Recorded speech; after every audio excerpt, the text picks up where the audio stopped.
கர்த்தருக்கு ஸ்தோத்திரம். கர்த்தருடைய பரிசுத்த நாமத்துக்கு ஸ்தோத்திரம். இன்றைய நாளின் சிறு தியான பகுதிக்காக நான் எடுத்துக்கொண்ட வசனம் எரேமியா 33:3 என்னை நோக்கி கூப்பிடு, அப்பொழுது நான் உனக்கு உத்தரவு கொடுத்து நீ அறியாததும் உனக்கு எட்டாததுமான பெரிய காரியங்களை உனக்கு அறிவிப்பேன்.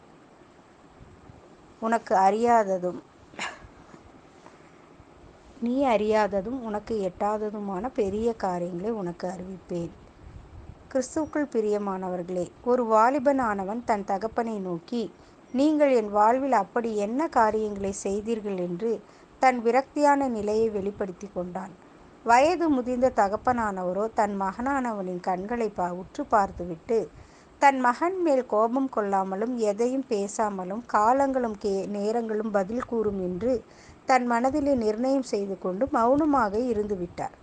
அந்த வாலிபனுடைய தாயானவள் தன் கணவனை நோக்கி, நீங்கள் ஏன் அவனை கடிந்து கொள்ளாமலும் பதில் ஏதும் கூறாமலும் அவன் போக்கிற்கு விட்டுவிட்டீர்கள் என்று கேட்டார். அதற்கு கணவனானவன், அவன் அறிந்தது கொஞ்சம், அவன் அறியாததும் அவன் அறிவுக்கு எட்டாததுமான காரியங்களோ அநேகம். அவன் தன் அறியாமையிலே விரக்தி அடைந்திருக்கின்றான். குறித்த காலத்திலே யாவற்றையும் அறிந்து கொள்வான் என்று பதிலளித்தார். பிரியமானவர்களே, நாளிலே நாமும் அறிந்தவைகள் கொஞ்சம், அறியாதவைகளோ ஏராளமானதாய் இருக்கின்றது.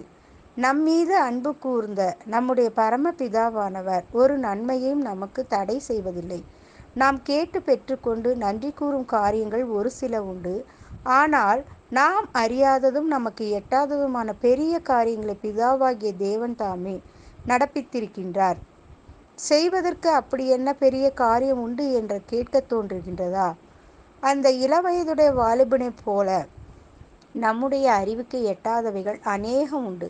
தேவ பிள்ளையே, இதோ ரட்சிக்க கூடாதபடிக்கு கர்த்தருடைய கை குறுகி போகவும் இல்லை, கேட்க கூடாதபடிக்கு அவருடைய செவி மந்தமாகவும் இல்லை என்று தேவனாகிய கர்த்தர் கூறியிருக்கின்றார்.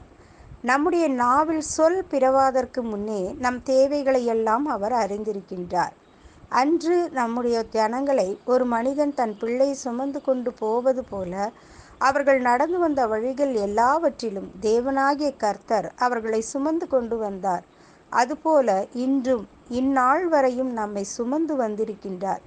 எனவே உற்சாகமுள்ள மனதோடு தேவனுக்கு நன்றியை செலுத்துங்கள்.